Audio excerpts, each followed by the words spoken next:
గుత్తి వంకాయ కర్రీని ఎలా చేయాలో మనం చూద్దాము. ముందుగా ప్యాన్ పెట్టుకొని ప్యాన్ వేడైన తర్వాత 2 టేబుల్ స్పూన్స్ ఆయిల్ వేసుకొని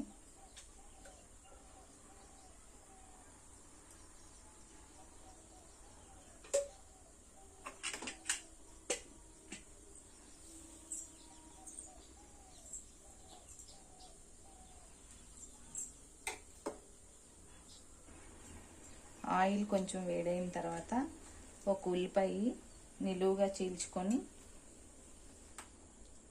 వేసుకున్నాను.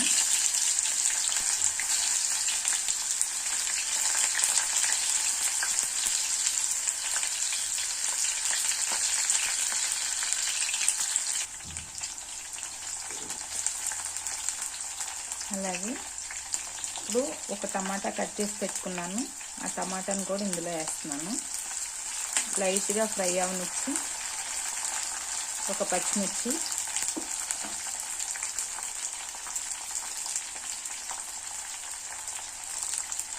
రెండు రెమ్మలు కరివేపాకు, కొద్దిగా కొత్తిమీర ఇవి లైట్గా ఒక నిమిషం ఫ్రై అవనివ్వాలి.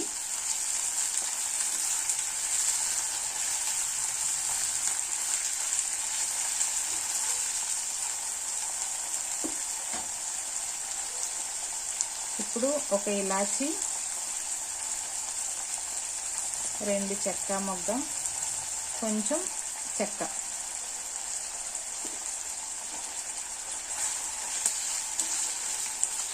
అలాగే కొన్ని బాదం పప్పు,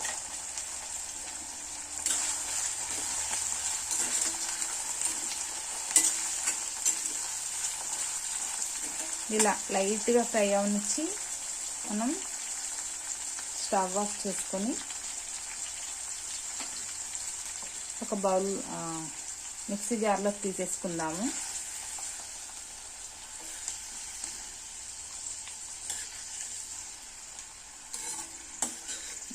దీన్ని చక్కగా మెత్తగా గ్రైండ్ చేసేసుకొని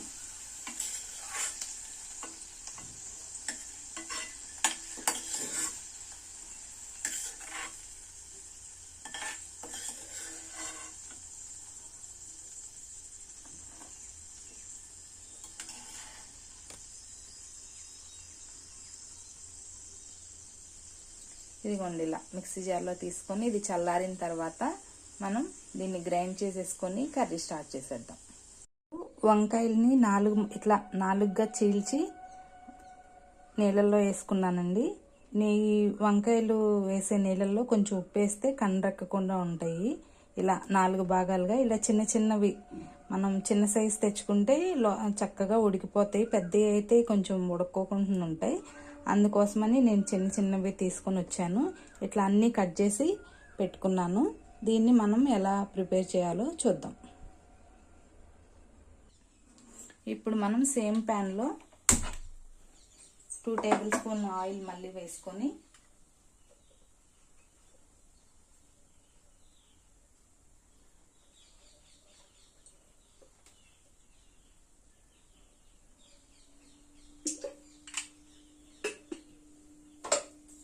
ఇది కొంచెం కాగనిచ్చేసి మనం ఈ వంకాయలు ఇందులో వేసేసుకుందాము. ఆయిల్ వేడైపోయింది. ఇప్పుడు మనం కట్ చేసి పెట్టుకున్న వంకాయలు ఇందులో వేద్దాము.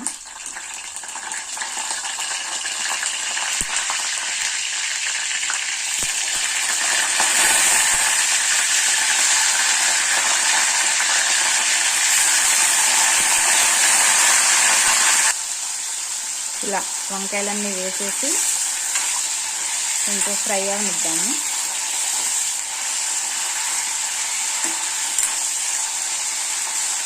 ఒక్కొక్కరు ఒక్కొక్క స్టైల్లో చేస్తారు. నేను అయితే ఇట్లా చేస్తానండి. ఇట్లా చేస్తే ఏమవుతుందంటే వంకాయ మొత్తం ఈవెన్గా లోపల ఎక్కడ పచ్చిగా లేకోకుండా ఫ్రై అయిపోతుంది, బాగుంటుంది. అందుకోసమని నేను ఇలాగా చేస్తాను.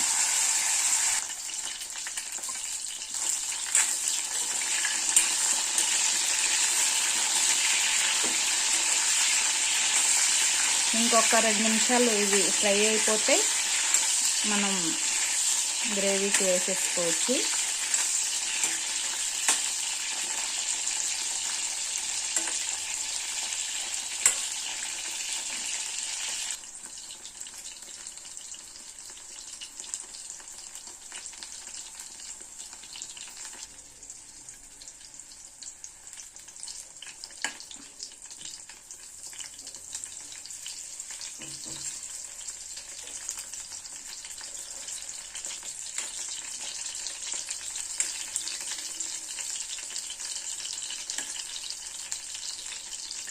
ఇలా చక్కగా ఒకవైపు ఉడికిన తర్వాత ఇంకో వైపుకి అలా తిప్పుకోవాలి.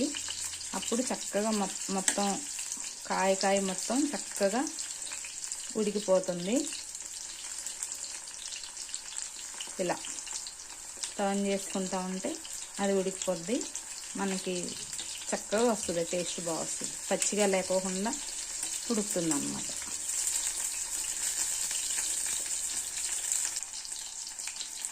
ఇలా వేగిపోయిన వంకాయల్ని వేరే ప్లేట్లోకి తీసుకొని పక్కన పెట్టుకున్నాము.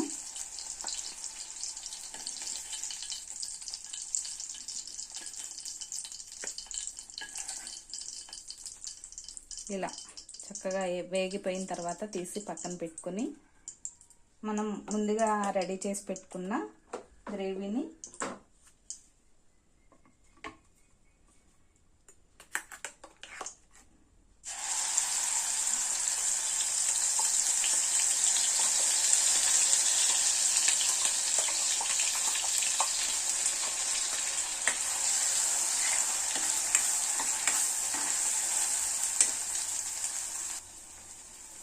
ఈ గ్రేవీని ఇందులో వేసేసుకొని మనం ఇప్పుడు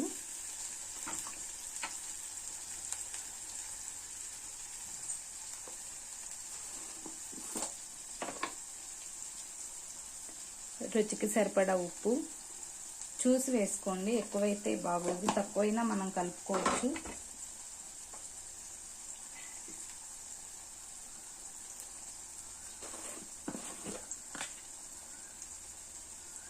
అలాగే సరిపడా టేస్ట్కి సరిపడా కారం, అంటే నేను 1/2 కిలో తీసుకున్నాను, అందుకే 1 టేబుల్ స్పూన్ వేస్తున్నాను, ఇంకొంచెం వేస్తున్నాను, సరిపోతుంది. ఒక పచ్చిమిరపకాయ కూడా తీసుకున్నాం కదా.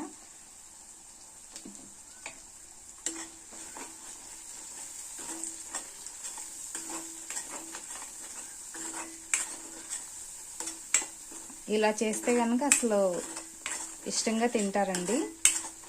గుత్తి వంకాయ కూర అంటే అందరికీ ఇష్టమే కదా, ఇలా ట్రై చేయండి. కారం పచ్చివాసన పోయే వరకు మనం ఇది గ్రేవీని ఉడికించుకొని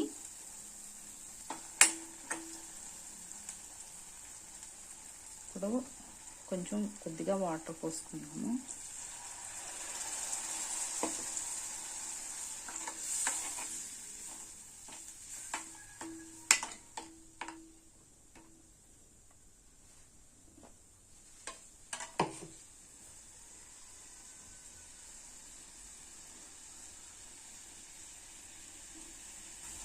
ఈ గ్రేవీ ఇలా ఉడుకుతూ ఉన్నప్పుడు మనం ఫ్రై చేసి పెట్టుకున్న వంకాయల్ని ఇందులోకి షిఫ్ట్ చేసేసుకున్నాము.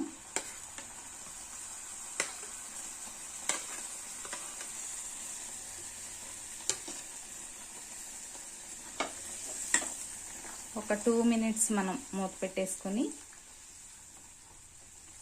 కూరని ఆయిల్ పైకి వచ్చే వరకు మగ్గనిచ్చేస్తే అయిపోతుందండి. చూద్దాము, చూసారా ఉడికిపోయింది. ఇదిగోండి, అలా ఆయిల్ పైకి వస్తే కర్రీ టేస్ట్ ఇంకా బాగుంటుంది అన్నమాట, ఉడికిపోయినట్టు. ఇప్పుడు దీన్ని మనం కొత్తిమీరతో గార్నిష్ చేసుకొని సర్వింగ్ బౌల్లోకి తీసేసుకున్నాము.